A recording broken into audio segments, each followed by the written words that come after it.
Ooh. Too cold, huh? I almost froze to death, laying here, wet, naked, pretending to be electrocuted. Hey, Coop. How you doing? How you doing, boy? Let's go get your ball. Come on. Come on.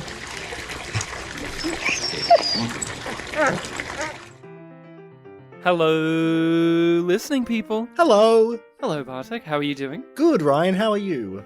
I'm feeling a little spooked, but also a little normal. A little Melbourne cupped. Ooh, that's a local reference. Well, this That a episode local is coming reference. out on the first Tuesday of November, I Ryan.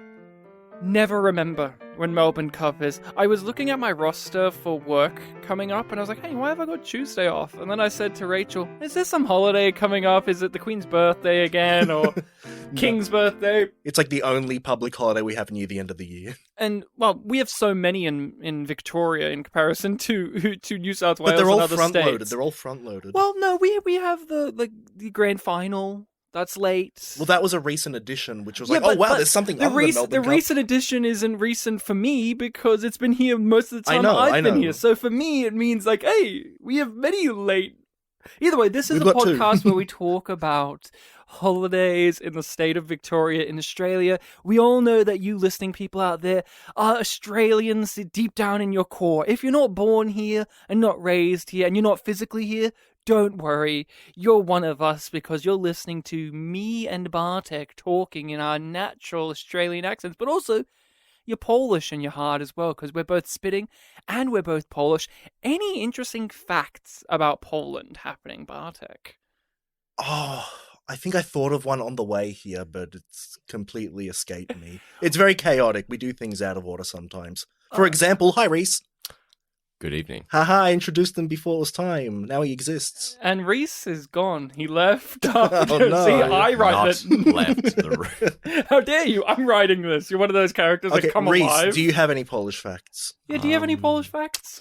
I do, actually. I saw a movie yesterday. I Was it- saw two movies yesterday, actually. I saw a movie called Barbarian, but before that... with I saw Justin Long. With Justin Long, but I saw another movie called Shine with Jeffrey Rush. Yeah, I was going to say, The Shine with Jeffrey Rush, the Oscar-winning Jeffrey Rush. And the movie is about, obviously, his journey to sort of the fall and the rise of David Hofgott. And his father is Polish. There you go. And Polish. as I talked about in an episode many years ago, there's a video of Jeffrey Rush speaking Polish talking about potatoes. There you go. It all ties together. We're here to talk about a movie that got recommended. Rhys, our guest, you recommended a feature film, and it was very tricky because we're recording this right before October ends. And when our episode comes out, it will be the 1st of November here, but 31st for those up in the north. So it's like, could you recommend us a spooky movie, but also one that you could also justify as like a normal movie recommendation?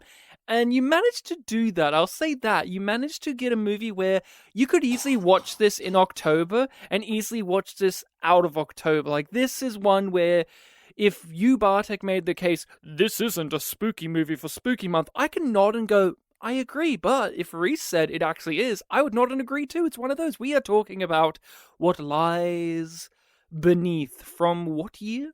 2000. 2000. 2000. 2000, which is an extra little piece of information from Bartek. Thank you. Directed by Robert Zemeckis, written by Clark Gregg of Avengers fame. Of course, we all remember him. He was Coulson. He was the guy that got them enlisted in the Avengers, Bartek, and he got stabbed by Loki. But then he's not actually dead because Was he the guy in that first Avengers movie who everyone was like, oh, I remember him, but Yeah. I was like, oh yeah, he existed, I guess. Yeah, he was in like every Iron Man movie up until that point, and then That's why I didn't and know then him. no other superheroes movies before then. Like, he wasn't in Thor, I don't think. I mean, who watched Thor? Who could tell? I did. Was he in Thor? Momentarily. Oh, there you go. I saw Thor 2, he wasn't in that. Well, he was dead by then, Yeah, well, but there not you go. actually because there's a TV series. But People, if you've not seen What Lies Beneath, we recommend that you give it a watch. It is available on Disney Plus, at least for us down here, and it should be for you if you have that available. It is a Fox movie directed by our boy Robert Zemeckis, who did Castaway, which is a film we've covered here and will be relevant to the discussion. That was interesting. It made a lot of sense.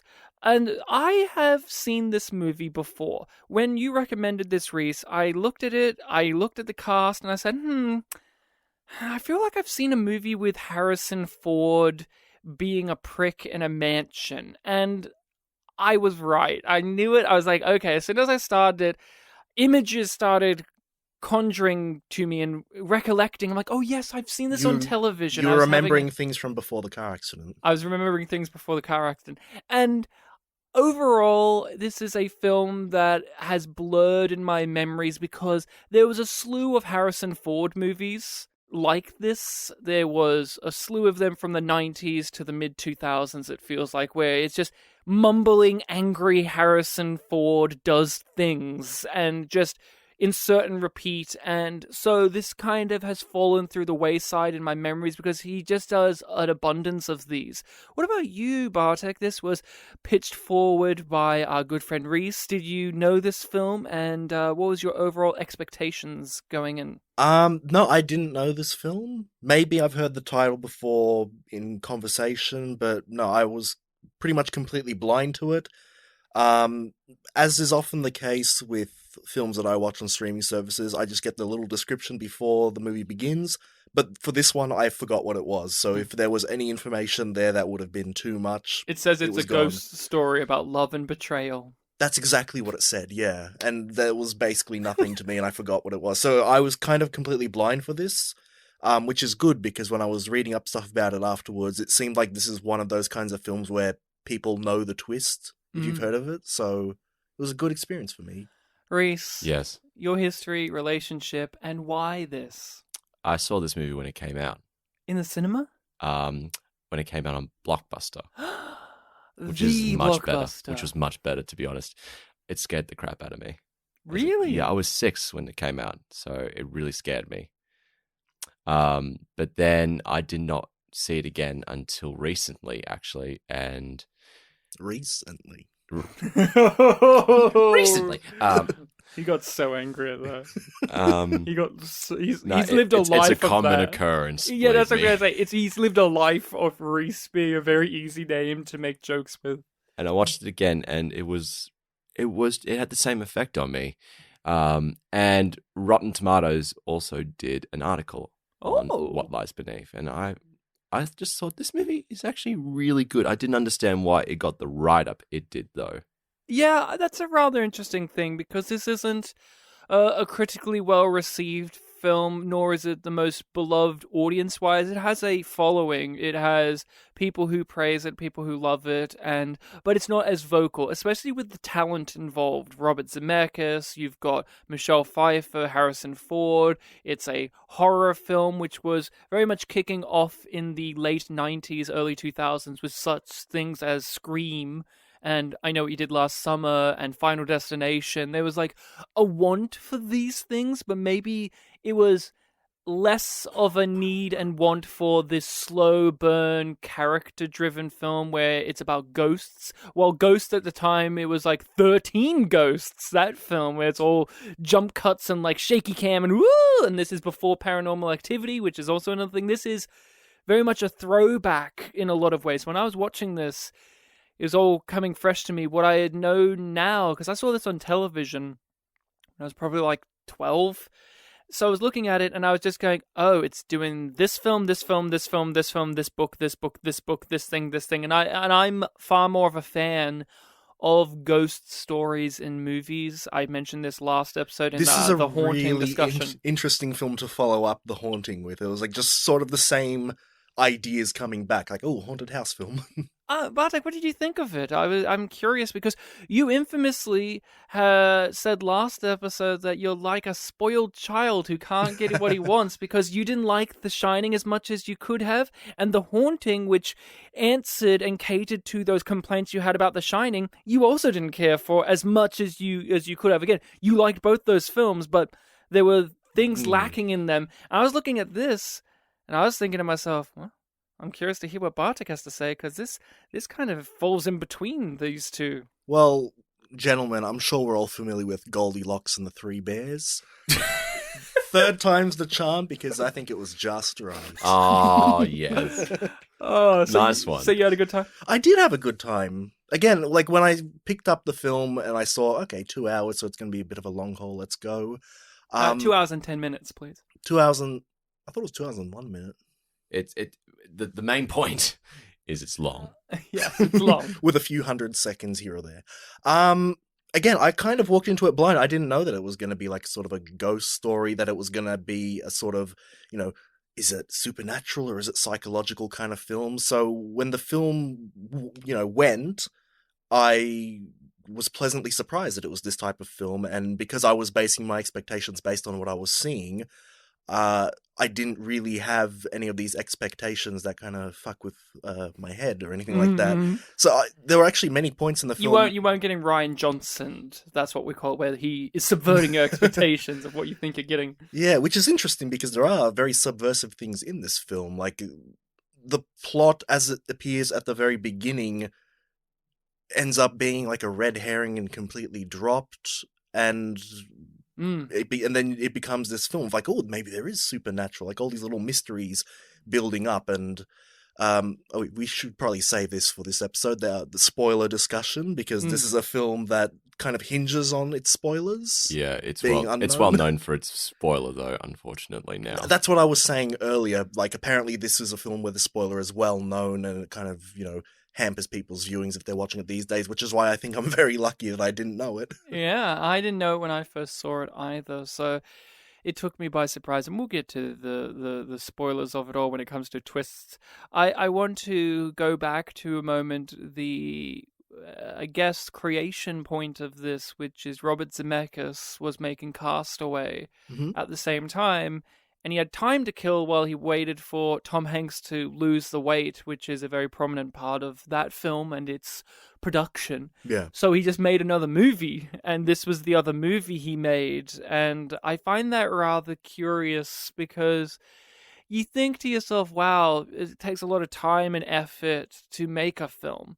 But Robert Zemeckis is like, I can just do them one after the other and in between.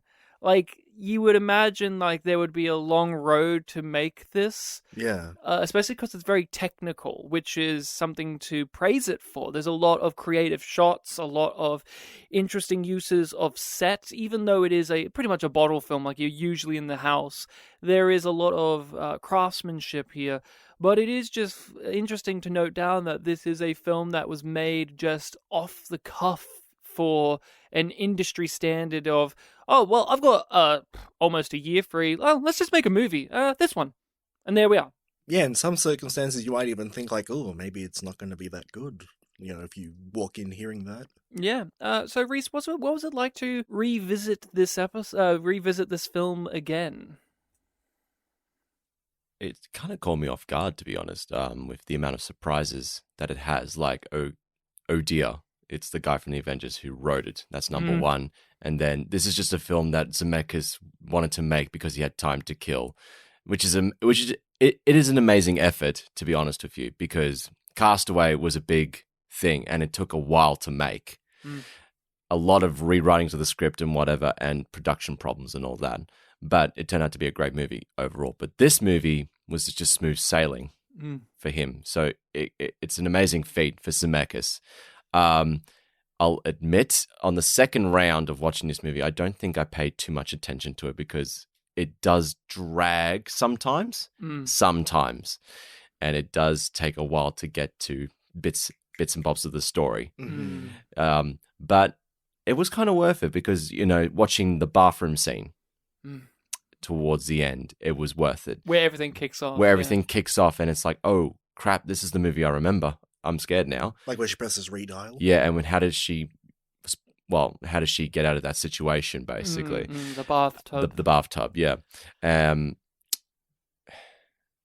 Yeah. I don't know. Yeah, it was sort of a same experience, but as an adult now, well, quotation marks. Dot. Until that sequence, it's a very muted film. It's very subdued, quiet, slow. Hitchcockian almost. Hitchcockian, definitely some Rear Window influence happening throughout this. Yeah, I haven't seen Rear Window, but even I was like, oh, that's Rear Window. What? Yeah. You haven't Bartek seen... hasn't seen many movies. Don't get annoyed now. Well, He hasn't seen Alien, but he's seen Prometheus. So don't get annoyed now. But he hasn't seen Nightmare on Elm Street, but he's seen the remake. Don't get annoyed now. What? What are you doing? He saw it in the cinema. All right. With Malloy. Okay, so I'll forgive the Prometheus, and I'll forgive the... Harry Singh took me to it. all right. And I'll forgive A Nightmare on Elm Street. But you have to watch Rear Window with me. That's There you fine. go. Well, The only Hitchcock film I've seen is Psycho, and I saw a play of North by Northwest. Wow. You've never, ever seen the 39 Steps. I think we need to... Sorry, I've seen Disturbia, so I've basically seen You've Rear never Window. seen Birds. He's never seen The Trouble with Harry. He's never seen... I've seen Birdemic. He's never seen Lifeboat. So, I didn't know that. one of the things... That's the one where it's set all on a lifeboat. That's the movie. I would have guessed that. Yeah, it's pretty good. Rope? You've never seen Rope? Rope's a good one. Rope's a good one. I've seen Ropes in real life. It's got James Stewart. This is kind of a rope. So, one of the things that's also another note that is, just to go back to Castaway for a second, the people involved in Castaway are like career-orientated people, because you've got Zemeckis making this. Meanwhile, or roughly around the same time, you got Tom Hanks producing and directing Band of Brothers. Like, no break for these freaks. They're just like, no, I've got to work. I've got to fucking crank it in. Now, I'm going to be the negative one in the room. I really didn't enjoy this film last night when I watched it. I did find it too slow. I found the scares to be very cheap. There were jump scares primarily used instead of building tension more often than not. I will concede once we get to the back half of the film, that's where that stuff really comes into play, and I think the bathtub sequence is masterclass. But the scares or the eeriness that was being built in the first hour and 15 to hour and a half of this film was really relying on quiet, bang, something here. I really hate in films when a jump scare is a phone rings. That's bullshit. I hate that. I hated the jump scare where she's looking through the fence and then the eye on the other side pops up and it's like a CG weird effect. I hated that. I really did not like the neighbors subplot either, because yes, it's a red herring, but I also kind of wish it wasn't also just a narrative dead end. Like, it just doesn't really mean much. And so if you're rewatching this, you watch that and you go, yeah, I remember when it was a red herring that first time, but what are we doing? What are we doing? Even if it was something as simple as when she's running away at the end, she tries to go to the neighbors and they're still not around because that's how they operate. That would have been a nice little payoff of like, oh, you can't rely on them. You never can. So that was something, but I found myself really at a loss, and I'm curious to hear what you have to say, Bartek, with this being your first time experience, you not knowing the twists and turns, but you being familiar with the talent involved. I had a real struggle with Harrison Ford in this. Oh, yeah? You have Michelle Pfeiffer giving every human emotion that one can with absolute ease. She is fantastic. And then you have Harrison Ford, and he's just like, yeah, I guess I'll just mumble my lines and blah, blah, blah. And I was curious to hear what you have to say, because you're new to this. But yet you know Harrison Ford, you know how he can be charming and electric, but also like dark and brooding and angry. How did you go with the Harrison, with our cast? Yeah, like you said, Michelle Pfeiffer nailed it. Every emotion there. There's a lot of stretches in this film in terms of scenes where she's basically saying nothing. And even though there were a couple of points where I wasn't getting like the message that the film's trying to get across to me, you know, her acting was always very clear where she stood. You might not have understood, you know, the specifics of what she was feeling, but it was all... You felt it. You felt what she was feeling there. In terms of Harrison Ford, like for most of the film, even though there are, you know, little foreshadowing things towards, you know, his true nature, and as you said, in the back half of the film, really the climax of the film to the ending, he goes crazy. where he goes, you know, his cards are revealed and his performance really is quite good there.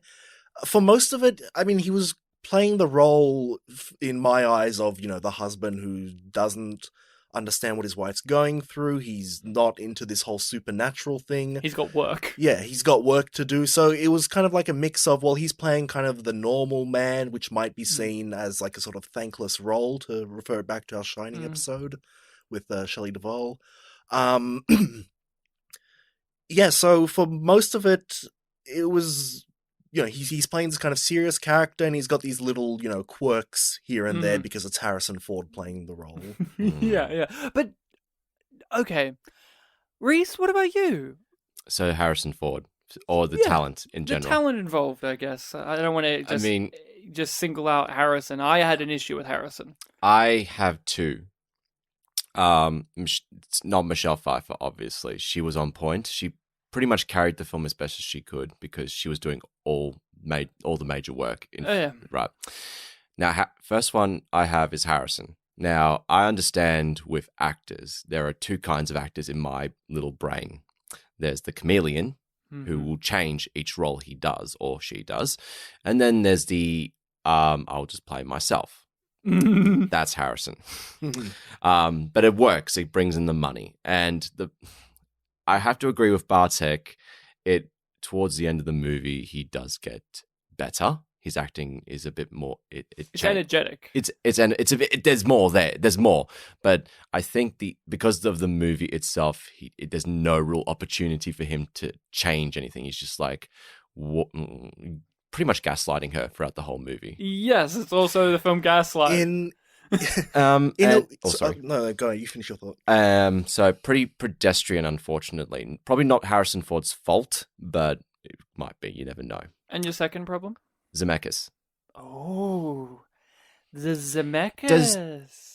Look, if he cast Tom Hanks in this role, I really would have liked to have seen it because he could play nice and mean. I don't know what his style is, and it's kind of confusing for me because Zemeckis' style is special effects. That's his style. It's just like with this film, like he had an opportunity, I think, to show off some stuff, but I don't think it does really come at your face until the end of the movie. You have to wait for the style, which it shouldn't be like that. He should have just been showing it off throughout the whole movie instead of copying off of other people. Yeah, there's a bit of I can borrow that shot. Yeah. I can borrow that. It's like Rear Window. See what I did there? I've already given you shorthand for what to experience with this because you know how movies work. It's Rear Window. We're doing Rear Window, or we're doing Gaslight, or we're doing ABC, even The Haunting at points. We're doing a bit of that, or we're doing this. I understand that criticism. It's a homage film. A mild film. Not to say that Zemeckis is a bad director. I love, Back to the Future. I love Who Framed Roger Rabbit? Who Framed Roger Rabbit. Flight's a great movie. But Arg to you, Robert Zemeckis. Zemeckis, stop making your fucking Disney crap with your Pinocchio that's creepy. Oh, yeah. He's not in the good books lately. No, he hasn't been since he started doing CG crap with, like, his Uncanny Valley nightmares. Bartek, what was the point you were going to riff off of there? Well, Rhys, you mentioned later on in the film, the climax where Harrison Ford shows off a bit more. In a really interesting way, for me, it still kind of felt the same there. Mm-hmm. It was this really interesting contrast where, yes, he is the villain, he's doing villainous things, but it still really feels like Harrison Ford. Yeah. No, I completely agree, especially when he did the jump scare where it's supposed to be scary when he's still alive, when he's like reaching out with his bloody hands to the bathtub, but it's like, in your heart, there's like 50-something-year-old Harrison Ford being told, just wiggle your fingers at the camera. And he's very much like, I'll fucking do it for you, Robert, I guess. My issue is... I was thinking more like before, like he gets injured. I was just using that as an example of when things are at the highest. Yeah.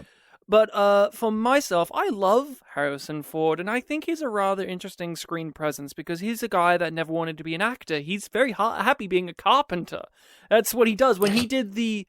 No, he really is like that. So because that's how he started. He was on film sets doing carpentry, and then I think it was like someone like Francis Ford Coppola was like, hey, do you want to be in this scene in Apocalypse Now? Everyone forgets that he's in Apocalypse Now. He's in the very beginning. Yeah, but it's only a moment. Yeah, before, but you know. and it's like, come on in, and that's how he got his career. Just come on in, and then eventually people are like, hey, this guy's cool. Let's keep bringing him in, and he seems begrudging. There's the film that I'm forgetting the name of, The Witness. That's the film where the pitch is Harrison Ford is an FBI agent or something or other, and he has to look after the witness to a crime who's a little Amish boy. And throughout that film's production, he was being housed in this nice little cottage, but it was a fixer-upper, and he decided that he was going to fix it up. And that's what he got out of. He literally says, The Witness was okay, but what I really enjoyed was all the carpentry I got to do during it. And that's what I feel like Harrison Ford is like. He's a guy who's a famous Hollywood actor who's like, yeah, cool. It's like every time he talks about Star Wars, it's like he doesn't want to talk about it because it's like, whatever. There's no carpentry in any of the sets. He's like, whatever, I guess. And that's how I feel about him. Like, he's a magnetic presence. I love him in the Indiana Jones movies. I love him as Han Solo. I love The Fugitive. I think that's a fantastic film. There are so many movies with him as an actor that I genuinely enjoy. And he can even play these roles, like these hardened, no-nonsense, even mumbling the lines type roles really well. Blade Runner and The Witness and The Fugitive are all great examples of that, what I would call low-energy Harrison Ford. But here, I just needed more from him. I wanted to feel like he wanted to be there, the actor. I know the character doesn't want to be there, but there was this element because Michelle Pfeiffer is acting her fucking heart out, and he's just like, barely making any of the words he says, like, I can't hear you, Harrison, what's that word? I almost had to put on the subtitles for him at points because he was just so mumbling his lines, and just the most joy I got was actually that one time she went to the office late at night and he was there and he's like, I've had enough of this. And he did the Harrison Ford yelling we all love to hear. We all love it when he gets angry. And he's just like, I've had enough of this. You try to sabotage me and my work. And I'm just laughing because I'm imagining that he has to pretend, like Harrison has to at least put on the facade that he thinks he's a scientist. It made me laugh a lot. But in reality, he wants to build a house. Yeah. And fly planes and crash them all the time. Because he keeps crashing his little planes. Oh, dear. Bartek, I mean, what were some other elements of the film that really hooked you in, really captivated you? And I guess, why does this one, out of the three that we've done, get the Bartek thumbs up? Well, in terms of first viewing, like, it just worked out that way. And also, yeah, it was a blind thing, so I didn't walk in with any expectations of like, oh, this is what I'm in the mood for right now. In fact, I remembered when you were telling me what the recommendation was, you basically said what you said at the beginning of this episode, like, this could be a horror film, but it could also not be, It's just this kind of thing like that. But yeah, because I had no expectations, like, this film does have a mystery going on, and I always gravitate really well towards mysteries, and this one was, what is the central thing that is wrong here? And there are many sort of twists and turns going on in the film where at first it's like, okay, we're introduced to this daughter character, who's very important to our main character's psyche. We've got all these elements of like, ooh, the house is weird. Is it the wind? Oh, it might be ghosts. And it takes a little while for you to start thinking that it might be supernatural. Again, you got the whole re-window plot with the neighbor, and it's like, oh, what's going on here? And once you start getting into the idea of like, oh, is she actually, crazy? Is there something wrong with her head? It kind of tries to play it in a lot of different possibilities. And then you even have her friend when they do like the seance and like, okay, she's seeing some of the stuff here, because for a lot of it, it's like, okay, only she's seeing this stuff. So what is real, what isn't?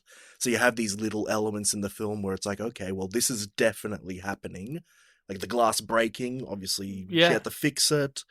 Just a lot of little elements and wondering where is it all going. And for most of the film, I wasn't suspecting too much out of Harrison Ford's involvement in the plot. Obviously, there's like little elements here, like he's got his whole thing with his father, his career is a big focus, wondering if that's just going to play into her psyche, or I don't mean this either as a joke, but sexual stuff is also a drive for his character. Like, now the Yes. daughter's gone, now they can, fuck around. And that's like a huge driving factor, which even becomes more important when you know what the reveal is when it Yes. comes to him. Yeah. That's another thing. Like, when you do find out the central truth behind all the events, like, you look back and it's like, okay, it was all there. Like, he's introduced, like, just going crazy on her neck, like kissing. You've got the scene where the neighbors are having loud sex, and like when Michelle Pfeiffer says, like, "Oh no, keep the window open," he's like excitedly like opening it. yeah. The scene ends with him like going down on her, and yeah, just a lot of little things when you think back on it. It's like, okay, it was all leading up to this. Yeah, All those little niggling thoughts I was having that I didn't necessarily, come up with a theory for, it was all there. It's not a dishonest film when it came to those twists and turns. Like, it's not one where I look back and go, oh, well, that's a lie. I do think it did push it a little too far at points. Like, even though when it did, it amused me. Like, Harrison Ford being like, oh, it's cold in this tub, huh? I mean, imagine how it was for me being wet and naked waiting for you to think that I killed myself. It's like, okay. But I loved how he said it, because it's like Harrison Ford turbo mode, not giving a fuck. And I really loved how he delivered that line. But I was like, really? Like, did we need to even have that there? Okay. And then it made me think, why did we even have that there, like, as a thing? And it's like, oh, because he's an evil mastermind planner. I much preferred, that's the moment when it came to him where it pushed it too much for me. Like, even all the crazy hijinks of him keep rising from the dead like a slasher villain, I was fine with that. That was one of those where I went, okay, like, I get it that you did this elaborate thing to cover up a murder, but now you're making it like he's a super villain type. That I thought that was over the line, but I did laugh a lot at that. Rhys, you said, like, you watched this, it was like, it's a good time, but you're aware of these twists and turns in the story. But how was, and you even have issues with Zemeckis' direction. So what did succeed for you outside of the Michelle Pfeiffer performance? Like, for me, like, it did succeed because, like, you can tell, like, certain scenes where he did plan it properly. Like, bathtub and all, and not even just the bathtub, the lake, like, at the end. There was nice planning going on there. But still, like, it just bugs me. Like, they could have afforded to just cut, like, a couple of things out of it. Like, on this next round, like, I nearly fell asleep. I'm not gonna lie. Like, it was the psychologist scenes didn't rivet you? No. with Miles Dyson from Terminator 2? No. Wow. That's who that was.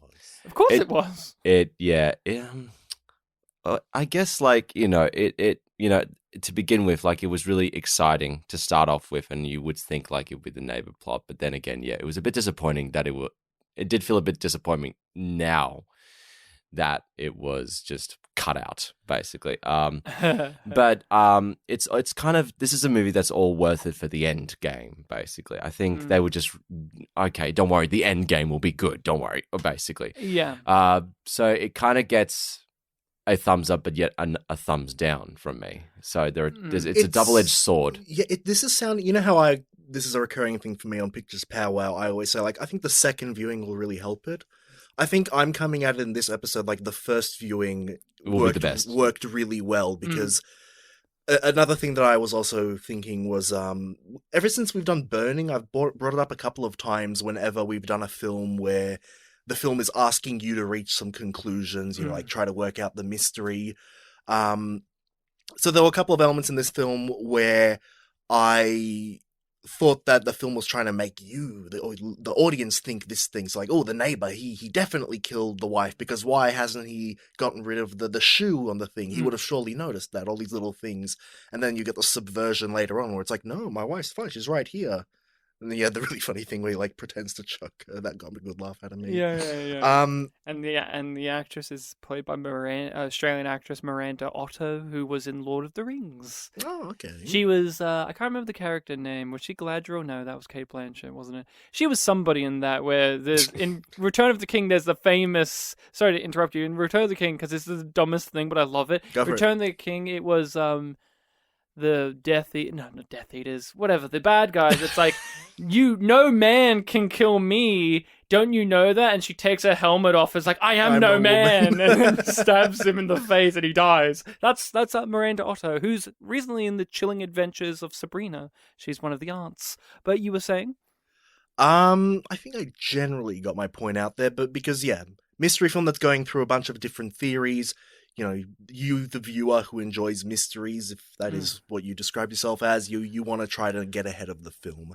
And earlier, Rhys, you mentioned that there were some points where, it was a bit slow for you. Yeah. There were a few points for me where I was following along, and again, I was getting the emotion out of the character, but I wasn't quite piecing together what information I was supposed to be getting. So, like, the very first one was the scene before she talks to the wife through the fence, where she's, like, looking through the photo album.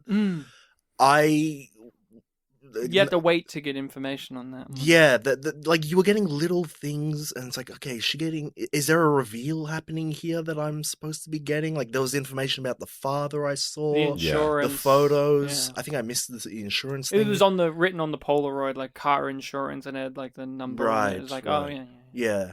And then the other one I remember was, it was right before she got Harrison Ford to call the police. She opened up the little box and found the necklace. I was like, okay, I understand what the necklace is, but what information am I meant to glean from this? Like, well, you know what it is now, don't you? Well, I know it's so that Harrison can see it and he can flip out.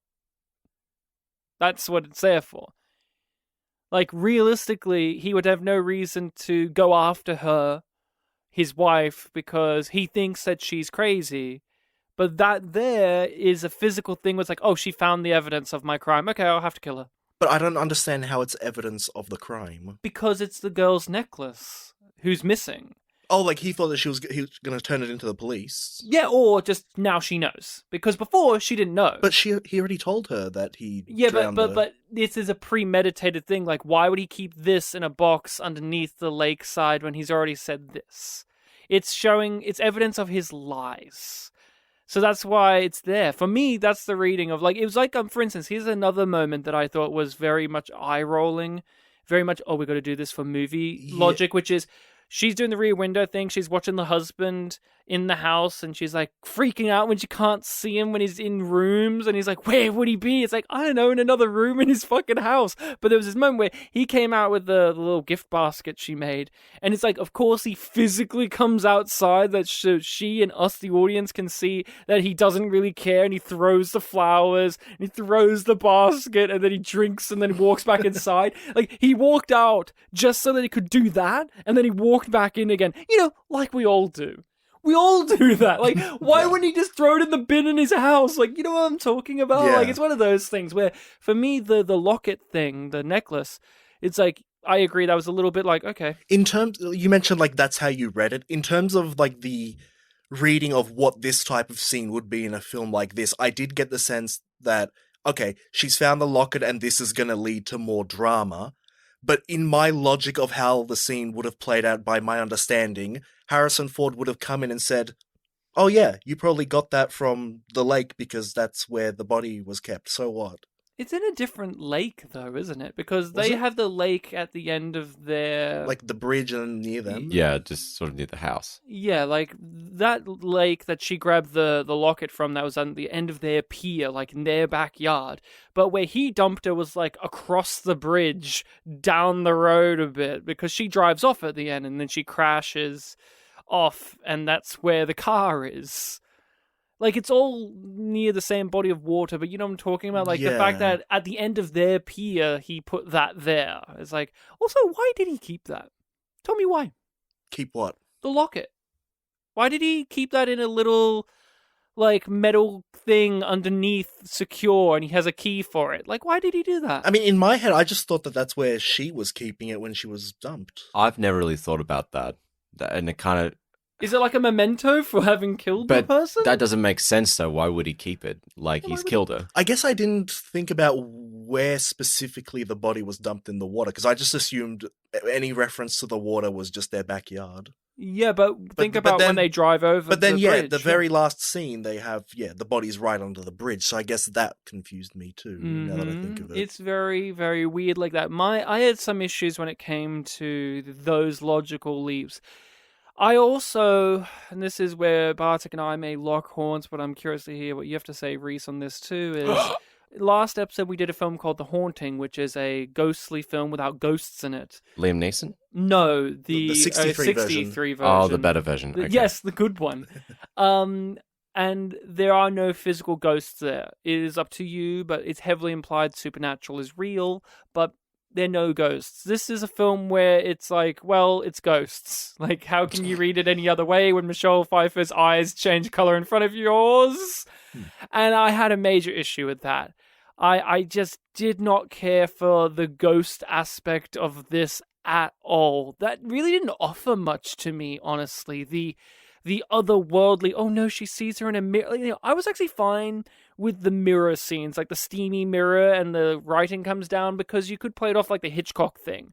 Where the first half of the film is also doing the Hitchcock thing of, is this actually a ghost? Or is this Rebecca? You know, like, is it actually a ghost? Or is this the film Rebecca or Gaslight or all those older films where it's actually someone fucking with the main character using supernatural as a front? And then it's like, no, there are ghosts. And I don't know, I just didn't get anything out of there being an actual ghost presence here. What about you? What did you think, Rhys? I've actually had to think about this because it was a big thing in reading up critics about what they had to say about the movie itself. So they said roughly along the same. I can't even speak. Roughly what Ryan's just said. Yeah. They don't care too much about there being an actual ghost. It doesn't really connect well. So I've thought about, okay, alternatively, what could it have been? So it could have been Harrison Ford doing all of this work against his wife to just get rid of her so he can just live his own life or whatever. That's the alternative, and it becomes a more Hitchcockian story and a thriller, not even a supernatural thriller, but an implied, basically. Yeah. I don't know. I've never really gone into depth if I liked it with a ghost or without a ghost. You've never gone beneath? I've gone plenty of times. Anyway. Okay. You know, the Miles Dyson therapy room was beneath the surface. Yeah, it was a lower one. It was a basement. Yeah. But I didn't mind there being a ghost. I wasn't disappointed that there was a ghost. But I wouldn't have mind if it was the alternative, just being someone fucking with her. I also wouldn't have minded if you left it vague. Like, you could say the aura of this woman is guiding Michelle Pfeiffer to find out that it's Harrison Ford, and then near the end, Harrison Ford is consumed by it and he suffers the same fate where he drowns. But the fact that you do have the constant CGI effects and the jump scare ooga booga, I'm a ghost and I'm real, and Michelle Pfeiffer's eyes changing color and her, I guess, being possessed, at that point, you're now making me go, okay, what are the rules? And that's not what this film is wanting from you. The film doesn't want... This is not that type of movie, like with The Haunting, where The Haunting, you're watching it and you go, okay, you understand the overall feeling, but it's not a film where it's making you go, okay, but what are the rules to the ghosts? Like, what can they and can't they do? You're there on that guttural, and I mentioned this very much so last week, vibe. It's a vibe. It's a feeling. Here, they pushed it too much where now I'm thinking about the logic. Like, what are the ghost rules? And why are the filmmakers doing this? Bartek, what do you think? It didn't bother me all that much. I think maybe part of it was that when I was watching it and things were a bit weird and, unable to be explained, I had magical realism on the mind. So It's like, maybe there could be something, maybe there could be not. When they did, get to the point where they solidified, like, okay, it is ghosts, I wasn't bothered by it because I guess I wasn't really thinking about the rules. Because in general, when it comes to this kind of supernatural ghosty type story, generally what you see is enough for me. Like, I wasn't thinking like, oh, what more is there? Because you mentioned before you were fine with it when, you saw the ghosts in like the reflections and things where it's like kind of that. like still not tangible enough. Yeah. So that gives me the idea that, like, okay, clearly it's very limited what the ghost can do because, the ghost never speaks. The ghost never just appears and directly says like, hey, look, I know I'm haunting that. I'm not actually haunting you. I'm haunting the other guy, you know. Mm-hmm. This is a case where, like, oh, well, if the ghost could talk, they could just explain it. So clearly there are limitations here. They can only communicate through, you know, vague means. There is some sort of possession thing going on, but again, that could be Harrison Ford being crazy, could be other thing. I think there was a reasonable level of, hey, the supernatural is kind of unknowable and you're only seeing these few things. So if there are set rules, then, you know, it's hard to see. It's not like the other Zemeckis film, Back to the Future, where you have very clear rules about time travel. And so even they don't make sense, but you have so much fun, you don't care. Yeah, so but in those films, like, you can have a whole discussion about them. And I remember when we did Prince of Persia: The Sands of Time, we had a big discussion about the rules there. And I'm like, no, it's not like Back to the Future rules. It's like this. It's like that. I've never seen Prince of Persia: Sands of Time. I'm curious about this movie because it took 3 people to edit this movie. Yeah. Well, you can listen to our episode where we talk about with our good friend Stefan. Yeah, Stefan's in it. Oh, okay. He did nothing but video game movies with us for a while. No. Desert films. Oh, desert films. Oh, desert films. Okay. But does there need to be rules with ghosts? Sometimes, yes. I feel like if you watch a film like Poltergeist, you need rules. Like, Poltergeist gives you rules. It's like, here's the ghost expert, here they come in, they tell you bam, bam, bam, bam, bam. Well, I guess the counter question to that, Rhys, is, can a ghost literally do anything? Yes or no? Yeah, like, in your ideal film, can a ghost literally do anything? Yeah, do you need limitations or none? Because you have to make that as a creative choice, you have to make that. Or else you're in this realm where there are moments where I'm thinking, okay, this is reacting to how many people think about ghosts as like this non-tangible thing, but you have an overall feeling and like there's nothing else that can explain what happened there other than perhaps the supernatural. But then there are the moments where it's like, you want to say, Bartek, like, oh, perhaps it's Harrison Ford going crazy in the possession scenes, but the camera betrays that because it shows us, the viewer, her eyes change color. Yeah. That's where you screw up there. That's where you screw up, where it's like, okay, now you're introducing that you're possessed.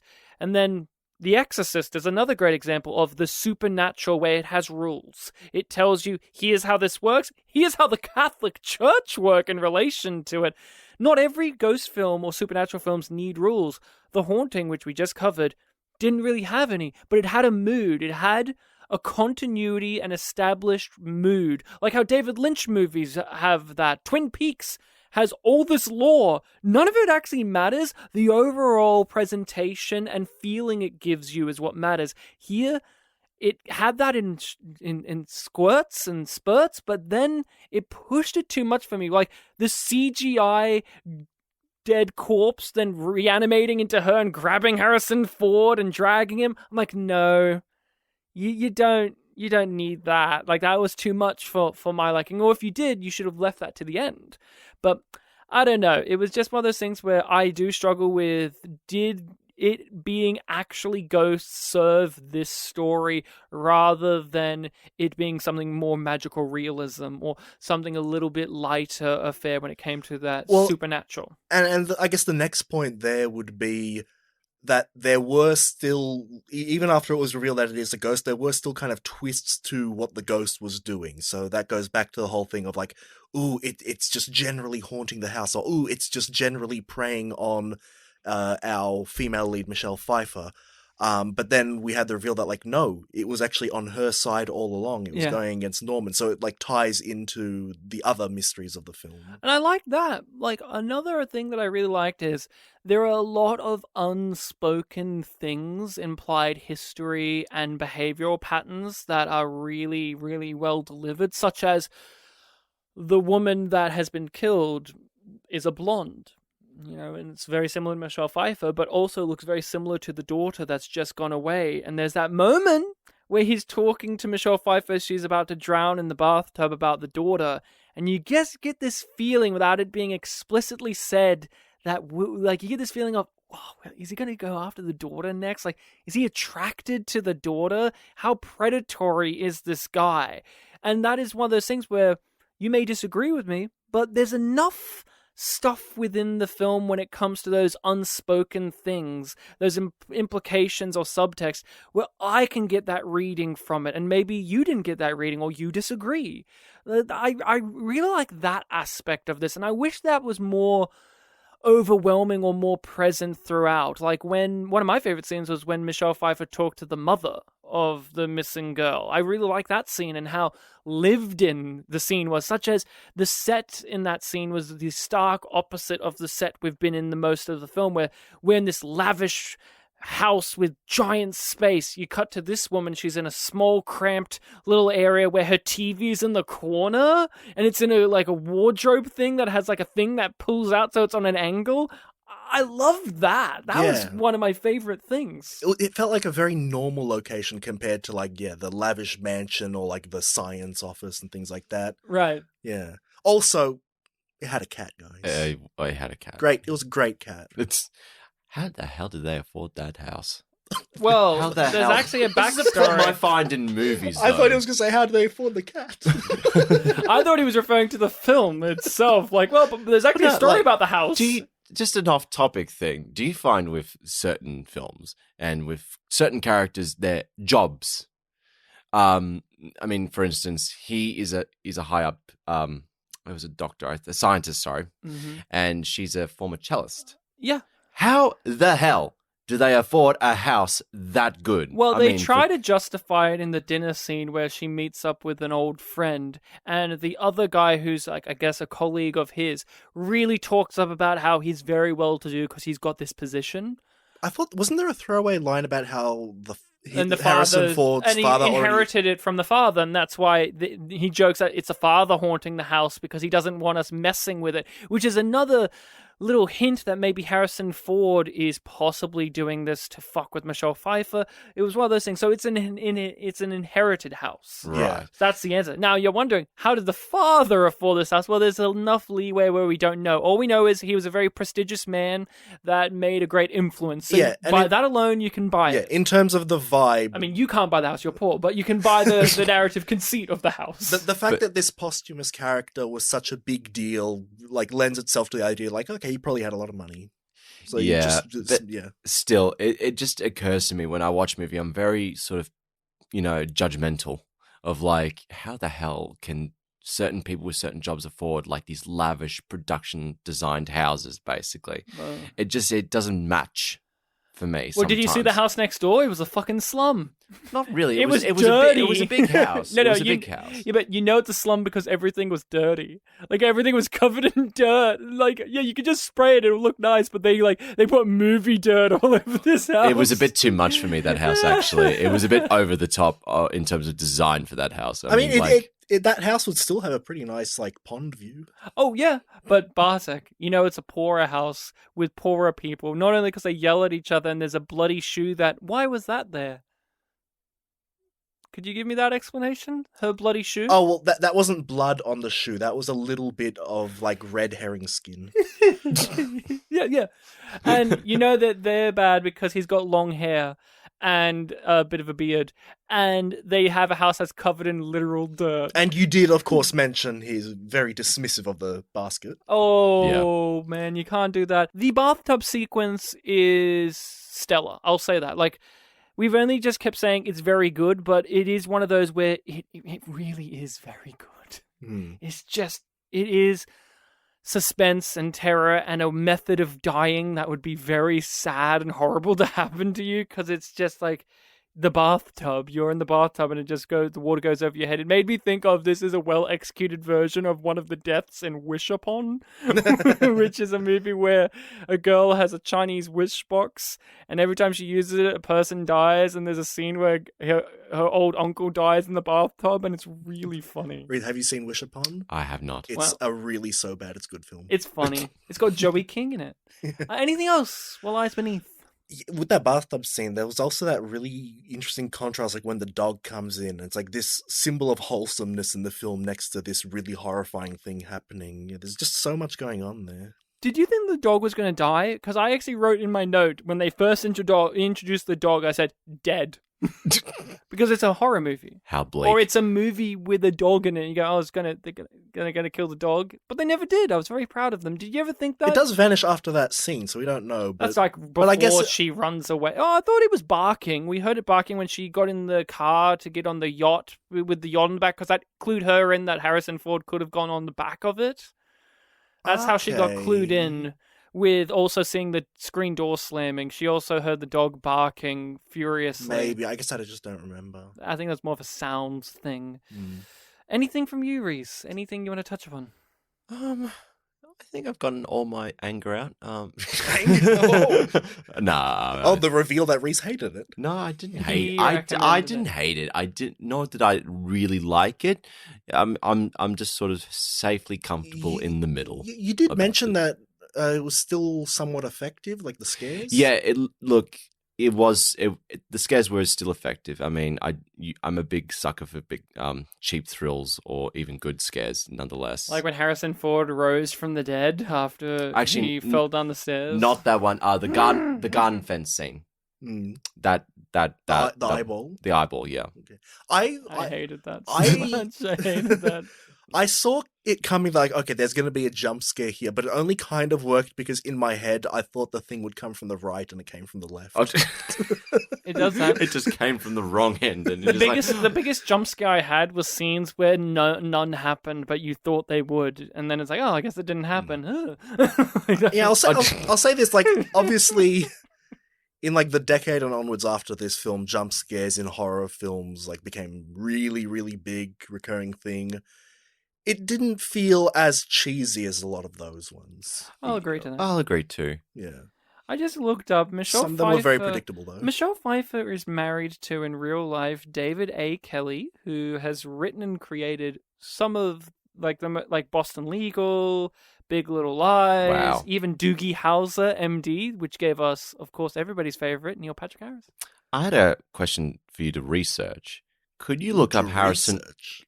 Could you look up Harrison Ford's career in the lead up to What Lies Beneath? Because I didn't research this before, and I'm just curious now because this is post Indy Jones and post Fugitive. Well, it's also pre-Indy Jones when it comes to... Or we're sort of in the middle. We're in the middle, but I'm just curious: was this considered a slump? This is his first horror movie. Like I said, he did a lot of films around this time that just blurred together for me. Hence, I forgot about this. So, looking back at his career, so just going 1997 onwards, we had Air Force One, which was a big film for the time. Big film. Has not aged well, but we'll just say that. No, it was like Random Hearts is a film that I've never heard of. I've and seen that. 6 Days, 7 Nights was the lead up. So the last big thing he had before was Air Force One and the remake of Sabrina, which I don't like at all. And like I said, a bunch of others like Clear and Present Danger, Jimmy Hollywood as himself, The Fugitive would have been the last, what I would say is great film before this, and that was almost a decade before. So it wasn't a slump. It was more so commercial success for Harrison Ford in that. Because 6 Days and 7 Nights was a massive commercial success for him as well as Air Force Well, One. no, I think it was a slump because there wasn't much carpentry going on in those films. And then after this, he did a bunch of crap. Hollywood Homicide, Firewall, Jimmy Kimmel and Ben Affleck. I'm fucking Ben Affleck. Actually, to be fair, Hollywood Homicide has more angry Harrison Ford. Yeah. It's beautiful. Yeah, it is. That is all we've got. Bartek, you're recommending a film. Yes? There was one funny thing. Bartek's that sort of finger, happened it's really funny because his finger keeps going up. He keeps pointing up like, My turn. My turn. Me, funny. There was one funny thing that happened in the meta sense in my viewing of the film. When we saw the title at the beginning, Did the wibbly wobbly like it's in the water? It made me Yeah. laugh a bit. yeah, I literally said to myself, like, oh, it's Lady in the Water. And then at the end of the film, I'm like, oh, that was a really apt thing to say, Bartek. He laughed at his own thing. He was proud of himself. Another film that has ghosts that has rules is M. Night Shyamalan's The Sixth Sense. The Sixth Sense that has very clearly defined rules. And that's how the twist works. We need to do a ghost film where it's just a guy with like a sheet over their head. A ghost There's story. actually a film. There's film. A ghost- David Lowery. A ghost story starring Casey Affleck, your favorite actor from Manchester by the Sea, where he plays a ghost because he dies, and it's literally him with a sheet over his head. It's actually him, and there's no joke, a one-shot scene of, I do believe, Rooney Mara, who is an actress I've had issues with on this podcast, same with her sister, Kate. It's an uninterrupted scene of her eating an entire pie because she's grieving for him. So it's like 8 minutes long So there's of this actress sitting down and eating a whole Wait, pie. are you telling me that this is a film that has an 8-minute eating pie scene and ghost with like sheets? It's actually a good movie. Like, the thing is, need to it's see actually a this film. genuinely great film. It's also got like a very old school aspect ratio. It's very good. We just need some really cute ghosts with like sheets with holes in the eyes. Are you a It fan is of that- Casey Affleck? Are you a fan of Casey Affleck? He loved Manchester by the Sea. Did you like? I fell asleep. I've told Ryan before, this was my experience of Manchester by the Sea. Oh, Phil. Driving scene. Wait, what's Matthew Broderick doing here? The film's over. What's this about a fire? I don't even know what you're talking about with the fire. You spoiled that for me. I don't remember anything about it. Seriously, it was a day where I did the podcast and I was really tired and I went home and I had to go watch the film with my mum and grandmother. Bartek, talk about films. Are you recommending Manchester by the Sea for the next episode? Is it a Hollywood film? Yes. Then no. Sorry. But I It's a recommended a Hollywood Manchester. movie. It's a Manchester film. No. What is your recommendation? Bartek's recommending a foreign film one time, and then a Hollywood one the next, and then a foreign one the next. So, what is your foreign film of choice?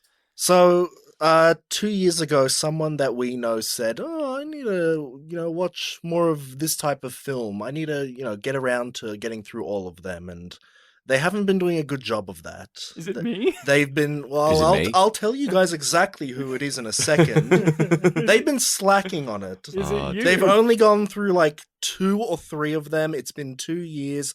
And I think it might be time to recommend this one film so that person out there, Bartek Kaspshisha, get off your ass and continue watching those fucking Ghibli films. Oh, we're doing it. Oh, good. Well so done. it's a film I haven't seen, Bartek. Yeah. But the next films on my list, because I've seen Laputa, aka the first Ghibli film. The next films, there were 2 released in 1983. And I'm going for the one that was released a few months earlier. That was Grave of the Fireflies. Yeah, that's a co-production, isn't it? Yeah. It's not directed by Miyazaki. I can't remember if it's a proper Ghibli film. I'd have to It was investigate. on the Wikipedia page, so... Okay. But it's, that can be talked about. You recommended a fun film. I don't know anything about it. Okay. All I know about... Okay. Oh, shit. Okay. The other option is My Neighbor Totoro, but I know you're not into that one, so... No, that one I don't care for as much. I actually thought you were going to recommend the pig one. Porco Rosso. That was a Yeah. little further down the list. Okay, so Grave of the Fireflies, a film. We'll be watching, of course, the original Japanese. Yes. I don't even know if there's a dub for that one, actually. Oh, I'm not okay. too... There might be, and we'll investigate, but I'm sure it's a co-production, but we'll have to see. Either way, Grave of the Fireflies, make sure to give that a watch in the meantime. Rhys, you'll be watching it. So you can hear our... I have not seen Grave of the Fireflies There you in a go. long time. There you go. It gives you a reason to give it a watch. Yeah. So that is what we've got for you. Rhys, a pleasure to have you back in the room that you've been in before, talked into this microphone Yes, before. I do apologize for not remembering that I even hit my head during Freddy Got Fingered. Everyone, you may not have had the context for what that meant because we didn't have Because it was that before recorded, the podcast started But recording. Rhys did not remember this recording studio, which he's been in many times. And last time he was here, we did Freddy Got Fingered, and he hit his head on the wall laughing so hard at the Freddy Got Fingered jokes. Rhys's favorite joke was when Freddy licked the exposed bone. That was Rhys's favorite one. You see? He's laughing about it now. Watch your head, Rhys! You're literally throwing it back! No, I know. I can't believe Rhys I doesn't know. remember recording Bored Silly. So that is... No. no. So that is all we've got. You can find us on your social media of choice, Facebook and Twitter under Spit and Polish Presents. We post on there. You can interact with us. You can also email us directly at... spitandpolished@gmail.com. There we go. So I'm spooked out, everybody. We're tapped out of spooks. Bartek's chosen an animated film, so the Spook Town is over. Thank you for joining the spooky month and the bleed over of before and after, because you recommended Cube before October started, and this is someone recommending a ghostly film for us after October. So I'm going extra spooks, because I'm probably going to be in charge of doing the social media stuff for this episode. I'm going to make a playlist on YouTube that's called Melbourne Cup Day 2022 and just put this in it. Okay, I like that. I like that. That's cute. That's Yeah. nice. We'll see if he remembers to do that. Bartek says he'll do many things, and then he forgets. No, I'll do it. It's fine. Hey, Rhys, Yes. do you like Terry Bradshaw? What? Terry Bradshaw from Father Figures. Oh, yes. Because we recorded that in this room. We did. Oh, for God's sake. I do. Look, to be fair, I remember being in this room, just not this new layout of I the remember room. very viscerally, it was in this room where Rhys said the famous phrase, "If Jesus was Greek." That was one of the first ones we And recorded in this that's room. why I'll never want to leave this room again. Rhys, everything after Land of the Dead was in this room. Oh, that was for 27 Land of the Dead. It was for Land of the Dead. Yeah. Yeah. Where you also didn't know who Simpson and Duffy were. What? The donkey and What the donkey? guy, Simpson and Homer, Duffy. Homer and Duffman. Oh, okay. What donkey? In World War One, there was a guy who had This a is the greatest donkey. I'm reteaching you. He was a medical donkey where he had medical equipment. and he was okay, saving right. people in the trenches, and the name was Simpson and Duffy. And you're like, oh, I don't know that. He's a tough man. He's just a Simpsons. Oh, dude, Ryan. And then, I and then think it was the now I same. And then remember. it was the same episode where you also said, like, you didn't realize the word bub. You're like, what, baby? And then I'm like, no, What? Bub is in the phrase like Wolverine would say. And you go, oh, does he say that? I'm like, yeah. Haven't you ever read the comics? And you're like, I've read Killing Joke. And I'm like, what? And you're like, what? You asked if I read comics, and I almost wanted to die. And I did, and you've been listening to a ghost speaking this whole time, Dude, listening, people. Ryan, you've just raised his bloodlust. He's going to die you. You're going to die him, right, Rhys? Yeah, You're going to die Rhys? Him? Diaries. That's an old one too. Oh, for God's sake! You guys remember the greatest hits more than I do. Speaking of Captain at the Dinner Table, What? Captain? What? Captain at the dinner table. that was way back in Meet Dave. That was 2016 beginning. Rhys, I'll end this off by saying, "Hello, Old Navy." That was also Oh, Meet that was Dave. also Meet Dave. that was a That Meet Dave I reference remember that too. one. Yeah.